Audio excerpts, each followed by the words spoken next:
techo de la pyme suele ser su dueño. Mucho de este dueño se encuentra con 60 años, que yo pienso, bueno, ahora vas a conocer a tus hijos. Es un sector aburrido que, oye, la gente no va, pero luego te vas al polígono y hay muchos coches carísimos que son de los dueños de esas empresas. Hay una frase que me gustaba mucho que es: yo acepto tu precio, pero tú aceptas mis condiciones. Mirando en perspectiva, debería haber ahondado mucho más en la DIU, sobre todo en la parte financiera. Pasarás de un trabajo en una oficina con palmeritas, parquet y una cafetera muy chula a estar en un polígono a las 7 de la mañana. Entonces, ojo en saber dónde te metes. Cuando tú ves un dueño que todo pasa por él, que no le para de sonar el teléfono, que va todo el día estresado, suele ser una mala señal. Y hay pymes que deberían facturar menos y ganar más. Dirías, oye, ¿tú verdaderamente quieres tener una empresa o quizá quieres tener un cargo directivo? ¿Qué tamaño de empresa crees que tiene mayor oportunidad a nivel de generación de valor?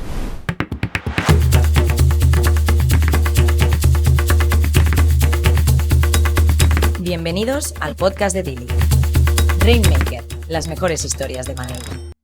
Bienvenidos a Rainmaker, el podcast de Dili. Hoy estamos con Alex Espel, accionista y CEO de Imprisa. Bienvenido, Alex. Muchas gracias por estar aquí. Muchas gracias, Gerard, por invitarme. La verdad que un gusto. Os he escuchado varias veces y me apetecía. No, y nosotros te seguimos bastante, que eres de los pocos que publicas mucho sobre el mundo de la compraventa y de las pymes, y esto al final va en unísono con nosotros, con Dili. Cuéntanos un poco, ¿qué es Imprisa? ¿Y cómo nace o cómo nace tu implicación en Imprisa? Imprisa es una pyme que diseña y fabrica maquinaria para industria. Fabricamos máquina para tratamiento de aguas y tratamiento de superficies. Es un negocio con más de 30 años de historia que junto a otros socios se adquirí en 2023, dando siguiendo la tesis que veis mucho en Dili de hay muchas pymes con necesidad de relevo generacional y era una de ellas. ¿Y hiciste modelo search fund tradicional o es más un self-funded? ¿O cómo lo planteaste? Sí, sería más yo huí un poco del modelo search fund. He hablado con muchos inversores y siempre les digo que tienen un cártel. Y no, la verdad que fue serio. Yo creo que lo calificaría como un self-funded porque yo busqué el deal, hice el alloy, llegué a acuerdo, etcétera. Y cuando arrancaba la due diligence fue cuando me puse con la parte del capital, pero ya con un deal aterrizado, etcétera. Y antes de Imprisa, o sea, seguiremos hablando de Imprisa, ¿no? Pero antes de Imprisa, ¿cuál es tu background para dedicarte a este mundo de maquinaria para el tratamiento de aguas? Pues va a haber variado. Yo estudié ingeniería química, de hecho, ahora tiene algo que ver, pero durante muchos años no tenía nada que ver. Y también economía, pues siempre me había gustado el mundo de la empresa. De allí estuve un par de años en consultoría estratégica en McKinsey, donde siempre digo que aprendí mucho, pero no era mi sitio. Y luego monté una startup en el mundo más tech, una app de servicios, un marketplace que se llama Clintu, que es una app de servicios de limpieza. Y fue un proyecto que terminó con números de pyme, no con números de super big tech. Y aparte con todo el tema laboral, legal, que es complicado. Y de allí pues hice un proceso bastante racional de quiero tener una empresa, montarla desde cero puede costar, ¿por qué no comprar un negocio? Conocí todo el modelo Search Fund, fui un poco investigando, también miré mucho hay empresas cotizadas que se dedican a comprar empresas y típica Constellation Software y similares que ves que han ido dando muchos retornos y de allí surgió un poco la semilla de por qué no comprar en lugar de montar. Empecé mirando de comprar en el mundo tech, pero vi que tech está muy bien para vender, porque te las pagan muy bien, pero para comprar a mí me iba muy grande y descubrí todo el mundo de industria, donde hay un montón de pymes de tejido industrial que se montaron en los 70, en los 80, en los 90 y que no tienen quien se lo quede. Y de ahí esa fue la semilla. Y eso es un poco tech versus pyme, ¿no? O pyme versus tech. Y ahora, me gustaría indagar un poco en cómo te montas la tesis de por qué este sector, ¿no? ¿Cómo empieza tu búsqueda? ¿Es la primera empresa que miraste, ofertaste? O sea, ¿cómo fue ese proceso, ¿no? de búsqueda en el 23 para llegar a Imprisa? Yo empecé a buscar en el 22 y llegué relativamente rápido. Mirado en perspectiva, debería haber mirado más empresas, porque al final llegué relativamente rápido a esta y como tenía dinero para hacer un deal, pues enseguida acabé. No hice una gran... O sea, sí que quería algo B2B y como negocio aburrido. Entonces, que son los clientes B2B, que los clientes sean empresas, etcétera. No estaba muy atado a industria, pero sí que era un sector que le veía mucho interés porque un poco por un tema demográfico, de que se montaron muchas empresas industriales en los 70, en los 80, en los 90. Es un sector aburrido que, oye, la gente no va, pero luego te vas al polígono y todos los coches valen, o todos los coches. Hay muchos coches carísimos que son de los dueños de esas empresas, ¿no? Entonces, de ahí surgió un poco el tema, oye, vamos a mirar algo más tirando a industrial. Y miré pocas, la verdad, debería haber mirado más. Igual miré 10, 12 empresas y en detalle 2 o 3. ¿Y a las 2 o 3 hiciste oferta? No, oferta solo llegué a hacer esta. Imprisa. La verdad. Entonces, ¿la aceptaron a la primera? O sea, ¿qué magnitudes tiene Imprisa o tenía Imprisa en ese momento? El tema de Imprisa, siempre doy el disclaimer porque es un negocio que va por proyectos y donde un negocio puede representar un porcentaje muy alto de la facturación, un proyecto, perdón. Entonces, hay que ir con cuidado con estas empresas. Esto lo he aprendido después, porque en su momento no me lo contaron tan así, porque son muy volátiles en facturación. Es un negocio que un año puede facturar 2 millones y otro año puede facturar 5. Entonces depende. Su tamaño natural debería estar en los 3-4 millones de facturación y un EBITDA industrial pues suele estar entre un 10 y un 20%. De nuevo, depende mucho del año. Todo esto lo he aprendido a posteriori. Vale, entonces, haces la oferta, ¿la aceptaron rápido? No, hubo ahí un poco... Yo creo que es raro, que siempre hay un poco de back and forth, flecos y luego en las ofertas, bueno, vosotros lo sabéis bien, no es tan importante solo el precio, sino el plazo y cómo lo pagas, cómo lo estructuras. Entonces ahí hay mucha ciencia o mucho arte, no sé, creo que es más arte. Entiendo que condicionaste parte del precio para alinear intereses con el vendedor o aplazarse un poco para esa transición. Sí. ¿Cómo se fue el split un poco entre upfront y aplazado? O sea, no te digo el caso concreto de Imprisa, pero bueno, más o menos en todas estas... Lo que te gusta a ti como inversor. En todas estas transacciones, upfront sueles ver... Yo hablo siempre de transacciones de entre pymes que facturan entre 3 y 10 millones con EBITDAs entre 300.000 y 1 millón, más o menos. Aquí puedes a la firma ver entre un 50 y un 70% a la firma. Oye, que si tienes suerte te compra un fondo de private equity y te paga el 100% a la firma y te compra un coche, pues fantástico, pero no es lo habitual. Y el resto diferido. Y luego el diferido puede tener condicionantes o puede ser garantizado. En el caso que hicimos nosotros sí que era un pago que se iba a hacer. Bueno, tenía algunos condicionantes de permanencia, etcétera, pero bueno, también puedes tener condicionantes económicos y tal. Y luego una cosa que yo veo poco, pero que a veces también se pone, es el tema de los earnouts. Que los earnouts son variables vinculados a resultados. En el caso que miro yo de relevo generacional, etcétera, la persona que se está jubilando tampoco quiere estar 5 años pendiente de qué va a hacer con la empresa. No, y que luego también tienen mucho vendedoras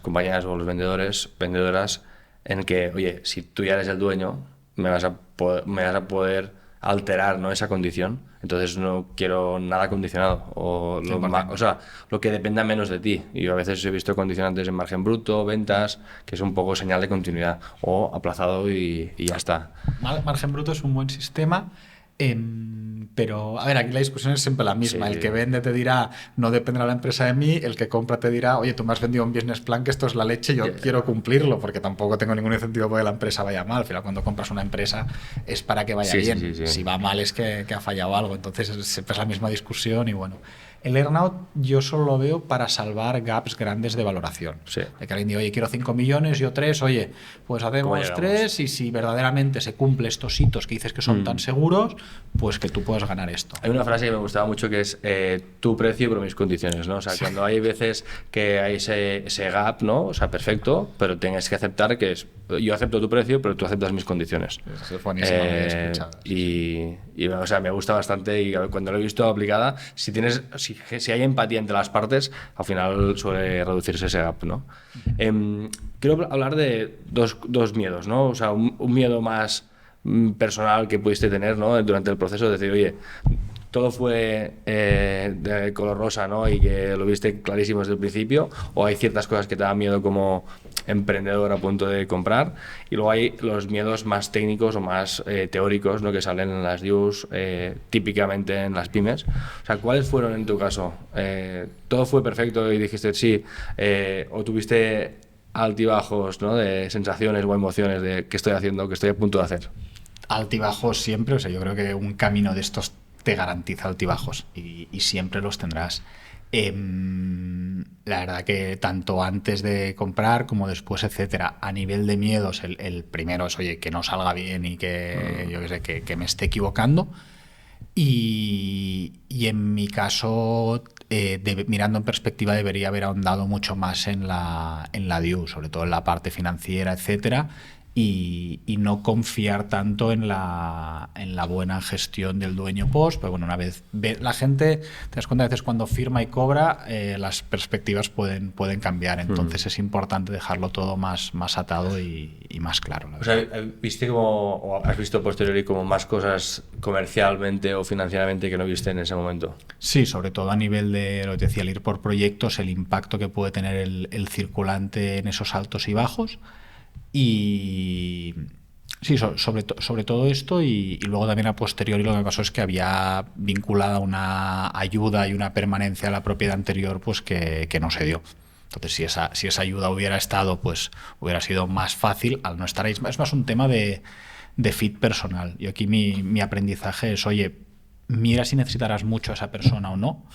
Si verdaderamente la necesitas mucho, quizás mejor no comprar ese negocio, porque es peligroso, porque las cosas pueden cambiar. Y lo ideal que quieres tú es que haya un equipo, una estructura que esa empresa, no me lo he inventado yo, pero el test del autobús, ¿no? Sí, el bus factor. Sí, si sales de la notaría y el autobús atropella, ¿esa empresa sigue funcionando? O sea, ¿era muy dependiente del propietario? Sí, bastante. De la parte comercial. No tanto la comercial, porque con el tiempo te das cuenta que los clientes que te pensabas que eran amigos, algunos no se acuerdan ni del nombre. O sea, que me llama algo, ¿cómo se llamaba? Y te dicen mal el nombre y dices, joder, pues tanto no lo conocías.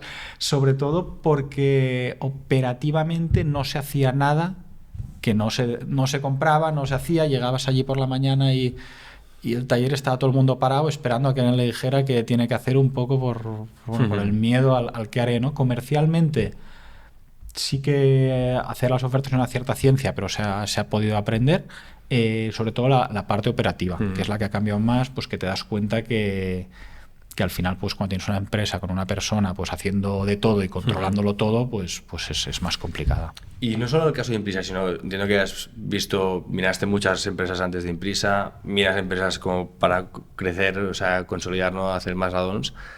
¿Cuál crees que es, aparte del tema del relevo generacional, cuál crees que son las oportunidades que ahora mismo generan todo este tipo de empresas? O sea, ¿cuáles son los levers de oportunidad de mejora a nivel, hablabas de operativo, ¿no? Pero ¿cuál crees que es el problema de la pyme española que se genera? O sea, es un problema, pero a su vez genera una oportunidad para todo el comprador nuevo. Que no digo que sea fácil, ¿eh? No es fácil, y al final hay que ir con cuidado, porque llegar a un negocio y hacer lo que alguien no ha hecho en 30 años, cuidado. Bien, tampoco es tonta la persona que estaba allí. Puede ser muchas cosas, pero tonta no. El típico, por escoger uno, es que las pymes no venden, sino que gestionan pedidos. Que hay veces se confunden. No vendo mucho. Oye, a ti te llegan emails y llamadas y cierras pedidos, efectivamente, y eso es fantástico. Pero no tienes un mecanismo de salir a vender, una cierta proactividad. Y luego el otro lever de mejora más típico, pero también muy complejo, es que el techo de la pyme suele ser su dueño. Es decir, si el dueño fuera capaz de escalar equipos y empresas a mucho más, ya lo hubiera hecho, ¿no? Pero normalmente es un poco el principio de Peters de la pyme, ¿no? Que llega hasta donde el dueño da.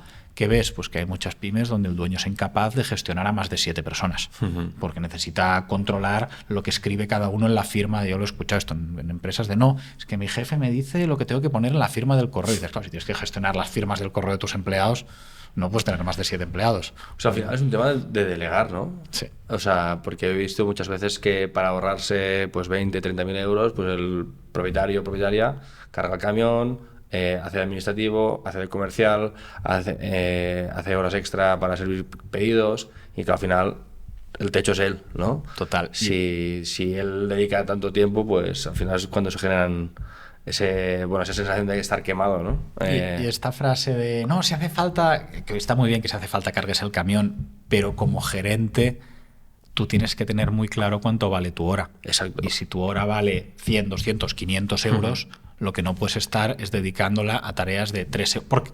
No porque no haya que hacerlo, oye, que si tienes que hacer cualquier tarea la haces y punto. pero porque estás dejando de hacer las otras. El día tiene un tiempo limitado y si tú estás dedicándote a cargar el camión, no estás hablando con clientes. O no estás en... Entonces, es quizá uno de los levers también más claros sería este que decíamos ahora de dedicarte a lo que aporta más valor y después se requiere delegar, confiar y a veces invertir. Exacto. Que hay mucho dueño de pyme que prefiere ganar un poco más, se tira la empresa a la cabeza, a la espalda, no ficha, pero acaba siendo su techo. Sí, pero a veces es estos 20, 30, 40 mil euros que ahora serían, estoy viendo para este año para mí, quizá en 5 años son 150.000 o 200.000 en nuevos pedidos, en nuevas marcas, o sea, diferentes levers que no se ve, ¿no? O en tiempo.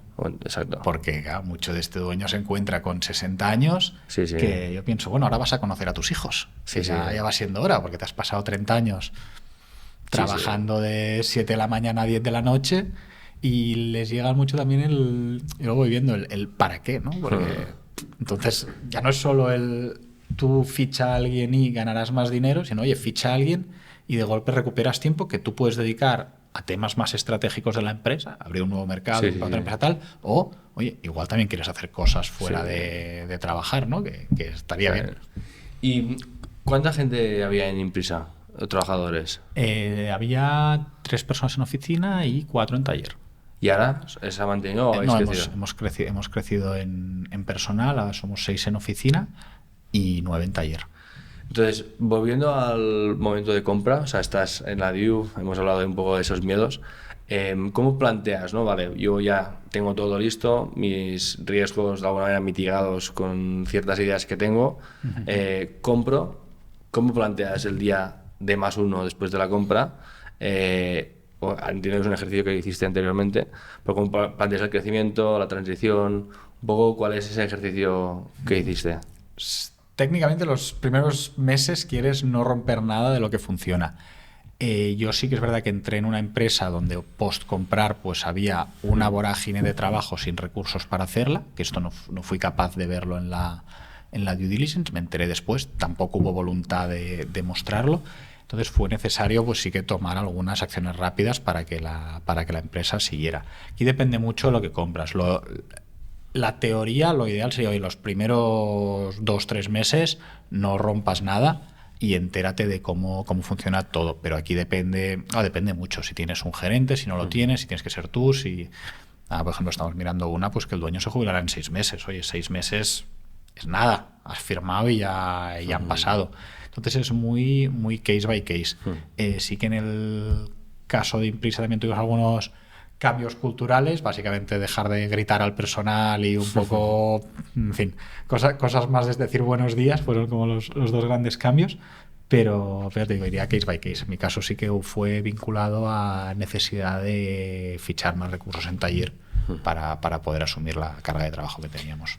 ¿Y cómo planteas, o sea, ahora o en ese momento, el crecimiento? O sea, ¿es un crecimiento que tú ves que el sector o la pyme pues, puede ir creciendo orgánicamente? ¿O crees que es necesario aprovechar el problema del relevo para comprar otras compañías que te permitan entrar a nuevos clientes, nuevos mercados y con algo más de tamaño quizá luego ya optimizar, ¿no? Que seguramente tu experiencia previa te nutrió en eso. ¿Cómo planteas el crecimiento de una pyme? O sea, al final las pymes llegan a las compras y solamente no estaban creciendo doble dígito. Estaba recurrentemente en el mismo número. ¿Cómo planteas eso, no? Porque al final entiendo que tú tienes una ambición como comprador. El crecimiento orgánico, como decías, puedes tener pues, un 5, 7, 12%, pero al final si lo que quieres tú crecer un negocio en este tipo de mercado, inorgánicamente vas más rápido. Depende mucho también de la ambición o ganas que tenga cada uno. Al final hay negocios de este tipo pyme, oye, pues que tienes un negocio que te factura 4 millones con 400.000 euros de EBITDA, y ya estás contento. Sí. ¿Para qué liarte? Y hay depende. Si lo que quieres es crecer, yo creo que el camino inorgánico es el más claro y de hecho es un poco en lo que estoy desde hace 8 o 10 meses. ¿Y en el mismo sector o complementarios? ¿O un sector diferente? En mi caso, aquí hay plays para Sí, todo. sí, Tienes sí. el play puro de private equity, de una plataforma, Sí, add-ons, sí. unificar, etcétera. Comprarte competidores, tal. Yo lo que miro ahora es empresas industriales en un sentido amplio, pero no con la visión de integrarlas, sino más con la visión de tener un conglomerado industrial bastante descentralizado, que puedan tener algunas pequeñas sinergias comerciales, etcétera, pero tampoco con una vocación de integrarlas, sino que cada empresa sea independiente bajo un paraguas industrial, porque ahí sí que puedes tener mucho apoyo, sobre todo hay un activo cada vez escaso, pues que es todo el tema operarios, gente cualificada, electricistas, soldadores, etcétera. Todo esto es algo que se puede complementar. Y también en industria o en cualquier sector más de B2B, el entrar al cliente cuesta mucho. Entonces, tener un grupo de empresas que pueda, entre comillas, compartir clientes es una sinergia importante. Entonces, como yo lo planteo, es esto: empresas industriales en un sentido amplio que se puedan complementar. O sea, diferentes, otras empresas, ¿no? Dentro de los sectores. Sí, pero no necesariamente tienen que dedicarse a tratamiento de aguas, etcétera. O sea, miramos empresas distribuidoras industriales, talleres, fábricas, corte láser, en fin. Un poco. ¿Qué tamaño de empresa crees que es el más interesante o que tiene mayor oportunidad a nivel de generación de valor? Pues es una buena pregunta. A ver, depende. Aquí tienes siempre la dicotomía riesgo-rentabilidad. O sea, más rentabilidad la tendrás cuando asumes más riesgo y más riesgo cuando vas hacia abajo. En mi opinión, el sector al que me estoy enfocando es por debajo del 1 millón de EBITDA. Vale. A medida que vas para arriba, tienes buenas rentabilidades, pero no tan altas, creo yo, como abajo. Y sí que es verdad que tienes menos riesgo. Una empresa con 2 millones de euros de EBITDA es más sólida, tiene una estructura, tiene roles duplicados, etcétera. Cuando tú vas a una empresa más pequeña con 15 empleados, allí no hay roles duplicados. Si te falla un empleado, tienes un lío, eres más vulnerable a las crisis, etcétera. Pero la oportunidad más clara, y por eso estoy en ella, la veo por debajo del 1 millón de EBITDA. También a nivel de competencia, al final los fondos no bajan tan abajo porque por su estructura de fees, etcétera, en general no les sale a cuenta. Algún add-on o algo así que hagan sí, pero si no, en general no. Y los search funds suelen cortar por debajo del 1 millón de EBITDA, aunque luego sí que es verdad que algunos bajan. Entonces, bueno, también es un sector complicado, que a veces lo cuento y parece muy bonito, pero que requiere meter a un fondo, pues puede tener el play de, oye, compro, pero hago un board al mes y listos. En una empresa más pequeña tienes que estar allí. Yo hay gente que me escribe a veces por LinkedIn que le digo, oye, que pasarás de un trabajo en una oficina con palmeritas, parquet y una cafetera muy chula a estar en un polígono a las 7 de la mañana peleándote con un proveedor que no te sirve porque no le ha dado la gana. Entonces, ojo en saber dónde te metes. 2 preguntas. Una es, ¿hay algo que hubieses hecho distinto ahora que sabes lo que sabes? A nivel en compra de compañías o en análisis, cómo generar tesis. Sí. ¿Cuál que sería? Muchas cosas, y es todo lo que estoy haciendo ahora. Por ejemplo, ahora vigilo mucho más en negocio por proyectos y sin recurrencia, que al final lo que te decía al principio, yo la verdad que en ese sentido pues a veces soy muy, muy optimista, pero vigilaría más con la poca previsibilidad de ingresos. O sea, un negocio que va muy por proyectos, pues tienes años muy buenos y cuando va bien, súper bien, pero de golpe te bajan las ofertas, entonces tienes esa volatilidad que hay que vigilar. Y luego para mí el mayor riesgo que también he aprendido es la dependencia del dueño. Hablábamos antes de un podcast que me encantó que hicisteis con Alberto Tío, que lo escuché y dije, es que tiene toda la razón de cuando tú ves un dueño que todo pasa por él, que no le para de sonar el teléfono, que va todo el día estresado, que en fin, que no se compra un boli sin que lo apruebe, suele ser una mala señal, ¿no? De hecho, tuve hace unos meses una llamada con uno que le preguntaba, oye, pero ¿cuántas horas trabajas? ¿Qué haces? Y el tío estaba como cada vez más reticente, ¿no? Y de golpe me suelta, bueno, es que yo vivo en Mallorca. Y digo, bueno, pero eso es fantástico, porque la empresa estaba cerca de Valladolid. Digo, pero eso es fantástico. El tío como que le daba vergüenza reconocer que no iba, que iba, creo que iba los lunes o no sé, los martes y volvía los miércoles. Pero digo, esto es súper buena noticia, porque tienes un negocio que va sin ti, pero a él mismo le daba como vergüenza admitir que había, cuando al final eso yo creo que demuestra ser un buen gestor. Y aparte de esta señal más cero técnica, que es más de observatoria, ¿no? De la dependencia del fundador, ¿qué otras señales te hacen cuando estás viendo una compañía hablando con un empresario o empresaria? Decir, oye, esto me encaja, ¿no? aparte de los proyectos, si quitamos el tema de proyectos, es B2B, pero algo más recurrente, y el fundador vive no en Mallorca, pero en la montaña, y trabaja 3 días, aparte de estas 2 señales, ¿qué otras cosas te suscitan atractivo? A ver, tú tienes la carta a los reyes. Claro, las claro. 10 cosas, luego tienes que ir tachando. Pero al final, como más de estas tenga, mejor. Oye, una cartera diversificada. Pues como más clientes más atomizados, mejor. Si tú tienes un cliente que es el 80%, es una contingencia. Si tienes contratos firmados con esos clientes, mejor, aunque sea un contrato marco. Si tienes un management in place, sí que es verdad que en este tamaño no pues tienes. Clave, ¿no? Pero bueno, si tienes un par de personas que tiran, esas personas llevan años. Un poco la antigüedad, hay gente que me lo ve como algo malo o algo bueno, pero al final si tienes un equipo directivo comprometido es bueno.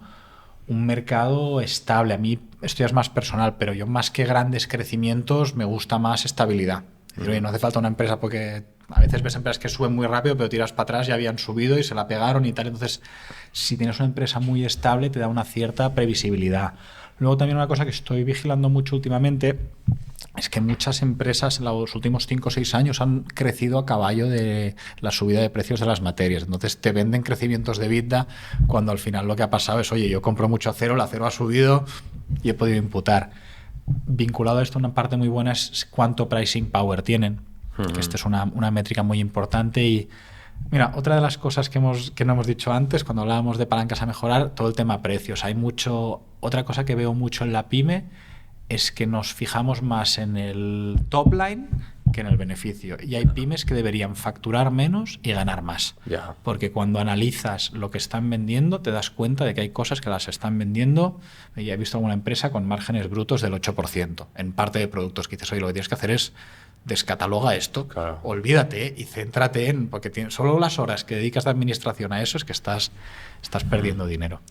Y a nivel, hablamos de tu holding o la idea que tienes ahora más de industrial, pero ¿qué sectores ves dentro de la industria o no industria como sectores interesantes? Partiendo de la base que existe un mar, ¿no? Lleno de empresas con problemas de relevo generacional y que podrían entrar todas, ¿no? Pero ¿qué crees que con tu óptica inversora tiene más interés en estos momentos, ¿no? A nivel de más de sectorial o sea, por mi parte ahora lo que decías del holding es la idea es comprar más empresas que sean como hermanas a Imprisa, pero que se mantengan independientes.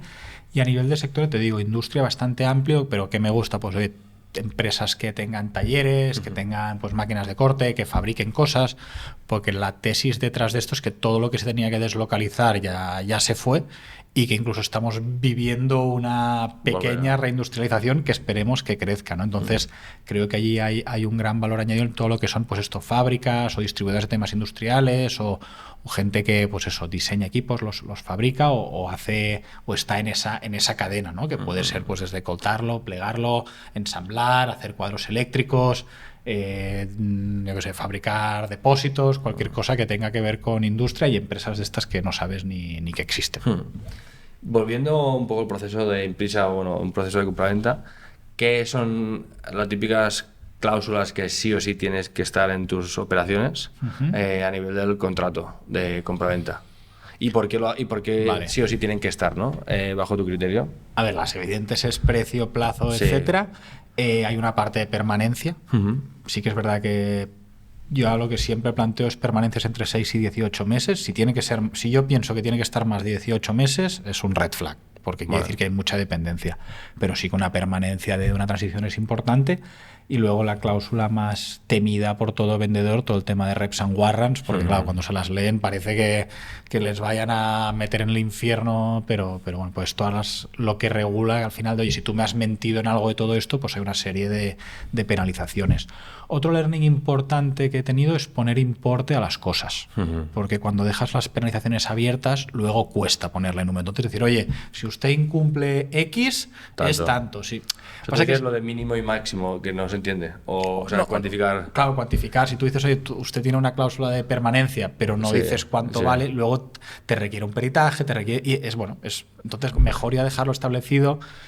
Es eso de más vale sonrojarse un poco una vez que ponerse colorado muchas. No sé muy bien cómo es el dicho, pero dejarlo acotado y quizá tener esas conversaciones incómodas de las cláusulas antes de firmar, Porque oye, luego lo ideal que tú quieres hacer con un contrato es firmarlo, guardarlo en un cajón y no tenerlo que sacar nunca. Y si tienes que sacarlo, al menos que esté bien hecho. Pero bueno, yo creo que serían estas. Luego ya depende mucho del tipo de operación. A veces puedes poner permanencias de clientes o permanencias de empleados o, en fin, ahí ya es un traje a medida. Y a nivel de ubicación, o sea, ¿miras por toda España o tienes preferencia por ciertas zonas por facilidad de acceso, por movilidad? Entiendo porque tienes que ir moviéndote por las fábricas o por las sites que debes tener. ¿Cómo planteas esto en tu local y qué le recomendarías a alguien que no ha comprado nada y que va a comprar ahora? Empezando por el final, si no has comprado nada y vas a comprar ahora, que esté cerca de donde quieras vivir. En mi opinión, pues vivir en Galicia y tener una empresa en Sevilla es challenging, porque te vas a pasar muchos años. Entonces, vigilar con esto. En mi caso, ahora estoy mirando pues buena conexión con Barcelona, Cataluña, Aragón, Valencia, alguna por el norte o Madrid, que al final sean como las zonas donde puedes acceder con relativa facilidad. Pero si tienes vocación de otra cosa es que sos puramente un inversor financiero, que tú vayas a ir allí una vez al mes y, oye, como quien dice, te pasen el Excel y ya está. Pero si hay una vocación un poco hands-on, pues hay que ser realista con... Ya no solo porque esté lejos, sino por el tiempo que pierdes en viajes. Pasarte cada semana 10 horas en el coche, pues es... Sí. Hablábamos del coste de la hora, ¿no? Pasarte en el coche, en fin, puedes hacer llamadas, pero pierdes mucho tiempo. ¿Y cómo planteas un eventual éxito? O sea, si es que lo planteas, porque ahora mismo, o sea, la mayoría de inversores financieros o search funds pues compran para optimizar, vender o integrarse en algo más grande. Y empezamos a ver el tema del capital permanente, ¿no? Más holding companies, que tú has hablado como de holding, no sé si tiene algo que ver con eso, y cómo gestionas esa expectativa, ¿no? De retorno con posibles coinversores o con socios. O sea, ¿qué perspectiva tienes tú en ese sentido, ¿no? De exit o no exit, o más de holding, y cómo gestionas o lidias con eso con diferentes socios o coinversores? La respuesta rápida: no hay una perspectiva de exit. Mis dos principales objeciones con posibles inversores es la salida y luego el hecho de que no sea un build-up al uso, de que vaya a integrar empresas.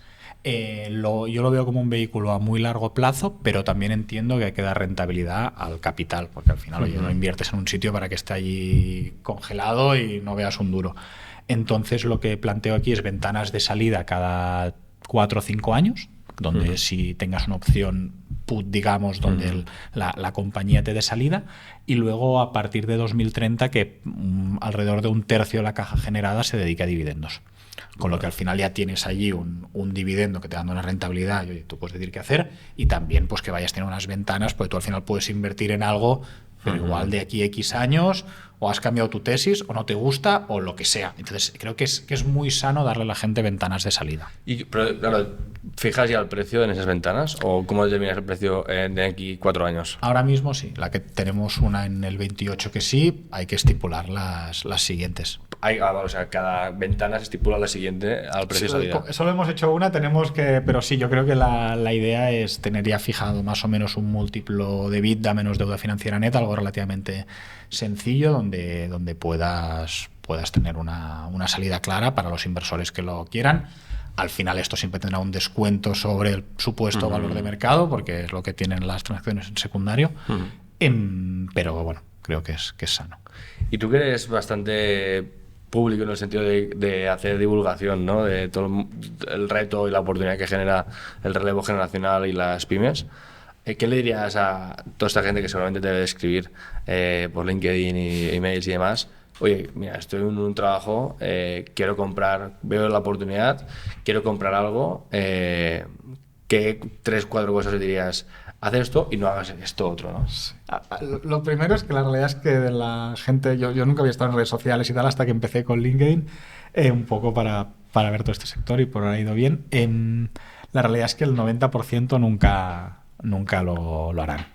Porque, ¿por miedo? ¿O porque crees que es muy duro? Ya. O sea, emprender es muy duro y lo primero que digo es, será mucho más duro de lo que te imagines. Por más que la empresa vaya bien, emprender siempre es duro, siempre hay altibajos y sí que es verdad que comprar a priori es mejor, o no mejor que montar.